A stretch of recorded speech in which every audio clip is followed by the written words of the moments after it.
किसी ने बड़े कमाल की बात कही है। आपकी प्रॉपर्टी के कई उत्तराधिकारी हो सकते हैं, लेकिन आपके कर्मों के आप स्वयं उत्तराधिकारी होंगे। नमस्कार, मैं जितेंद्र कुमार आज आपके लिए एक छोटी सी कहानी लेकर आया हूँ। ये कहानी एक बाबा जी की है जो गांव से शहर जाते हैं भिक्षा मांगने के लिए और मन में सोचते हैं कि आज का गुजारा तो हो ही जाएगा। बाबा जी पैदल पैदल जा रहे होते हैं। उमस का मौसम होता है, गर्मी होती है, लेकिन थोड़े थोड़े बादल भी होते हैं। बाबा जी पैदल चल रहे होते हैं, तभी बारिश पड़ने लगती है।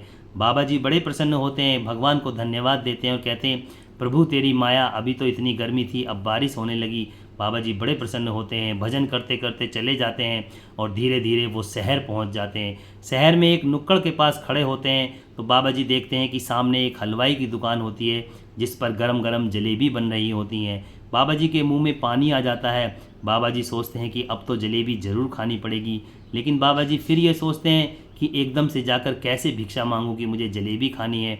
बाबा जी वहीं खड़े होकर हलवाई की दुकान को देखते रहते हैं। हलवाई समझ जाता है कि बाबा जी काफ़ी देर से भूखे हैं, इसीलिए वहाँ पर खड़े हैं। बाबा जी को काफ़ी देर से कुछ खाने के लिए नहीं मिला है। हलवाई बाबा जी को बुला लेता है कि बाबा जी आ जाइए, इधर आ जाइए। हलवाई बाबा जी को आराम से बैठाता है और एक प्लेट में गरम गरम समोसे और एक प्लेट में गरम गरम जलेबी ला कर देता है और कहता है, बाबा जी प्रसाद ग्रहण करो। बाबा जी आराम से गरम गरम जलेबी और समोसे खाते हैं और उस खाने के बाद वहाँ से चल देते हैं और उस हलवाई को बहुत सारा आशीर्वाद देते हैं। कहते हैं, तुम खूब उन्नति करो, खूब तरक्की करो, ऐसे ही तुम्हारी 3-4 दुकानें और हो जाएं। इस तरह का आशीर्वाद देकर बाबा जी चल देते हैं। और बारिश की वजह से सड़क पर गड्ढों में पानी भर गया था, तो बाबा जी आराम से उस गड्ढों के पानी को उछालते हुए चल रहे थे। आपने भी देखा होगा बचपन में जब आप स्कूल से आते थे तो जो सड़क पर पानी भरा होता था बच्चे उसे उछालते हुए आते थे। तो ऐसे ही बाबा जी मस्त भजन करते हुए जा रहे थे और उस पानी को उछालते हुए जा रहे थे। बाबा जी भजन में इतने खो गए कि वो भूल गए कि आसपास की सड़क पर और भी लोग चल रहे हैं। वो तो मस्त भजन करते हुए उस पानी को उछालता हुए जा रहे थे।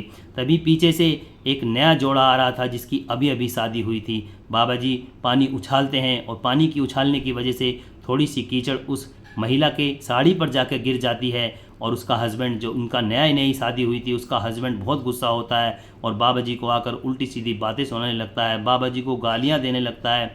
बाबा जी कुछ नहीं कहते, ऐसे सुनते रहते हैं चुपचाप। उसकी वाइफ आती है और कहती है, अरे क्यों परेशान हो रहे हो, छोड़ो, मैं घर जाकर धो लूँगी। लेकिन वो आदमी नहीं मानता, वो संतुष्टि नहीं हो पाता, वो बाबा जी को उल्टी सीधी बातें कहता ही रहता है। वाइफ भी पीछे हट जाती है, लेकिन वो ऐसे ही गाली देता रहता है। उसे धीरे धीरे इतना गुस्सा आ जाता है कि वो बाबा जी के एक चांटा रसीद कर देता है। बाबा जी धड़ाम से नीचे गिर जाते हैं और गिरने के बाद बाबा जी कहते हैं, हे भगवान तेरी माया, कभी गरम गरम जलेबी, कभी गरम गरम समोसे, अब गरम गरम चाटा, ये कहते हैं और बाबा जी उठ जाते हैं। बाबा जी उठने के बाद फिर भगवान के भजन करते हुए वहाँ से निकल जाते हैं और वो हस्बैंड वाइफ भी, जो नई नई शादी हुई थी, वो भी वहाँ से चले जाते हैं और वो हस्बैंड उस बाबा जी को ऐसे ही उल्टी सीधी बातें सुनाता हुआ वहाँ से चला जाता है। हस्बैंड वाइफ जल्दी जल्दी अपने घर पहुँचते हैं। घर पहुँचने के बाद वो देखते हैं जो उनकी सीढ़ी होती है उसके पास भी पानी भर गया होता है। वो आदमी जब उस सीढ़ी पर चढ़ता है उसका पैर फिसल जाता है। पैर फिसलने की वजह से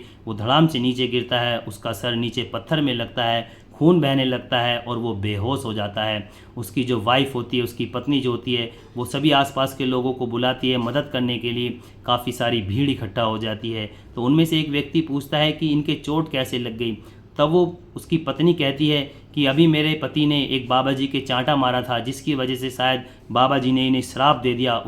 उन बाबा जी के श्राप की वजह से ही मेरे हस्बैंड यहाँ गिर गए और ज़मीन पे गिरने के बाद इनके खून भी निकल रहा और ये बेहोश भी हो गए। वहाँ भीड़ में ही 2-3 लड़के खड़े होते हैं। उन्हें बड़ा गुस्सा आता है। वो कहते हैं, अच्छा बाबा इतना बड़ा हो गया कि जरा से चांटे के ऊपर एक आदमी को श्राप दे दिया। वो फटाक से जाते हैं पीछे बाबा के। बाबा भी उधर से आराम से आ रहे होते हैं। वो बाबा जी को पकड़ लेते हैं और मारने की तैयारी कर रहे होते हैं। तब बाबा कहते हैं, रुक जाओ, पहले ये तो बता दो कि तुम लोग मुझे मार क्यों रहे हो। तब वो कहते हैं कि तुम्हारे श्राप की वजह से वो लड़का अभी वहाँ गिर गया जिसके सिर में चोट लग गई, वो खून भी बहने लगा और वो बेहोश हो गया।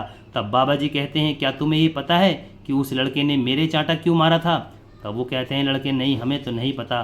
तब बाबा जी कहते हैं, उसने मेरे चांटा इसलिए मारा क्योंकि मेरी वजह से उसके यार की साड़ी ख़राब हो गई थी। मैं पानी उछाल रहा था जिसकी कीचड़ उसके यार की साड़ी पर चली गई थी, इसलिए उसने मेरे चांटा मारा। लेकिन तुम्हें ये पता है कि मेरा यार कौन है। मेरा यार है वो ऊपर वाला, मेरा यार है वो ऊपर वाला।